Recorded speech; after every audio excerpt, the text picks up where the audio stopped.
వినపడుతుంది సార్. ఇప్పుడు మాట్లాడండి మాట్లాడండి సార్. నమస్కారం సార్. అలాగే ప్యానల్ సభ్యులందరికీ 99 వీక్షకులందరికీ కూడా నమస్కారం సార్. ఈ రోజు కృష్ణాంజనేయులు గారు ఎంత జుగుప్సాకరంగా మాట్లాడుతూ ఉన్నారంటే 28 సార్లు జగన్మోహన్ రెడ్డి ఎవరు నీ అన్న నీ తమ్ముడా? జగన్మోహన్ రెడ్డి 28 సార్లు మాట్లాడతావా? నువ్వు మాట్లాడినటువంటి 10 నిమిషాల డిబేట్ లో కృష్ణాంజనేయులు గారు అని మిమ్మల్ని గౌరవ పిలుస్తున్నావు, మాజీ ముఖ్యమంత్రి జగన్మోహన్ రెడ్డి గారు అని కూడా అనలేమా? చాలా ఇబ్బందికరంగా ఉంది. మాట్లాడినంత సేపు ఓపిక పట్టి మధ్యలోనే మళ్ళీ టచ్ చేద్దామని వర్మ గారు మధ్యలో ఇంటరప్ట్ అవుతారు ఎందుకంటారని ఆగారు. కానీ సరే, ఏది ఏమైనప్పటి మీ విఘ్నత, మీ చదువు, మీదంతా మరి ఎక్కడుందో నాకు తెలియదు. కానీ ఇంకోసారి అలా మాట్లాడుకుంటుంటే గౌరవంగా ఉంటుందని చెప్పేసి చెప్తా ఉన్నాం సార్. అలాగే టీడీపీ వాళ్ళు మాట్లాడుతూ వైఎస్ఆర్ కాంగ్రెస్ పార్టీ ఐసీయూలో ఉన్నదని చెప్పేసి మాట్లాడుతా ఉన్నారు. వైఎస్ఆర్ కాంగ్రెస్ పార్టీ ఐసీయూలో ఉందా? నడి రోడ్డు మీద బ్రహ్మాండంగా ప్రజల మధ్య తిరుగుతుందా అనేది ప్రజలకు తెలుసు. కానీ ఒకటి మాత్రం వాస్తవం, మిమ్మల్ని ఒక పక్క భుజాన పవన్ కళ్యాణ్, ఒక పక్క బీజేపీ వెనకాల మిషన్లు అన్ని కలిపితే తప్పితే మీరు ప్రతి నిమిషం ఐసీయూలోకి వెళ్ళిపోతారు. మీ సర్కేందో ఐసీయూకి తెలుసు, మీ సర్కేందో ప్రజలందరికీ తెలుసు. కానీ ఏదో ఒకటి మాట్లాడాలి కదా, అవకాశం వచ్చింది, దానికోసం మాట్లాడాలి. దాన్ని మాట్లాడేటప్పుడు ఐసీయూ అంట, లేకపోతే ఇంకోటి అంట. ఇందాక కృష్ణాంజనేయులు గారు మాట్లాడుతూ ఉన్నారు, ఇదంతా కూడా ఫేక్ సర్వేనో లేకపోతే ఆయన భాషలో ఆయన మాట్లాడటం జరిగింది. ఏం సార్ సర్వే? వివరంగా చదవండి, చూడండి.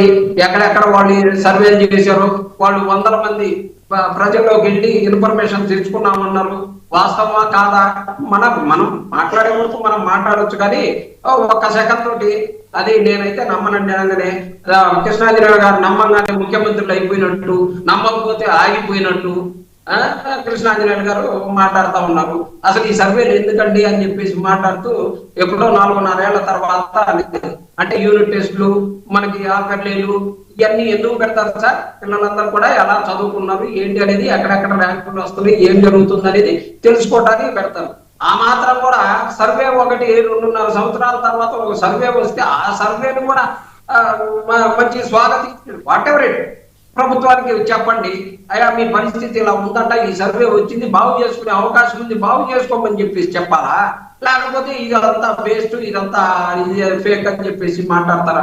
ఏమో ఇవాళ కృష్ణాంజనేయులు గారు మాత్రం బాగా ఇంకా మళ్ళీ నేను మాట్లాడితే ఎల్లో చేయడను, ఎవరు మాట్లాడాలి ఇవన్నీ మాట్లాడి కృష్ణాంజనేయులు గారిని మాట్లాడటం అయితే నాకు ఇష్టం లేదు.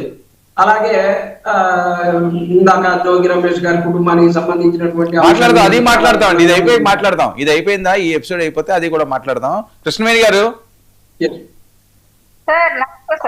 నమస్తే అండి. ఏం జరుగుతుంది? ఏవో సర్వేలట, జగన్మోహన్ రెడ్డి గారు 29లో సీఎం చేయడానికి ప్రజలందరూ కూడా చాలా ఉత్సాహంగా ఉన్నారట. మీరేమో దాన్ని పట్టించుకోకుండా ఏమీ లేదు, ఏమీ ఉండదు అని మీరు మాట్లాడుతున్నారు. మీలో ఏవో లోకలు ఉన్నాయట. నిజమా ఇవన్నీ? గ్రౌండ్ లెవెల్లో ఏం జరుగుతుందండి?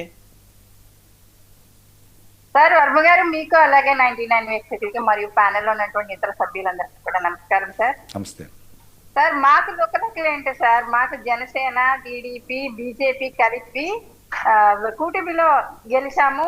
అది కూడా మా జనసేనకి 100% స్ట్రైక్ రేట్ వచ్చింది. ఇంకా విషయం ఏంటంటే కూటమిలో లోకలోకలు ఉన్నాయని చూపించడం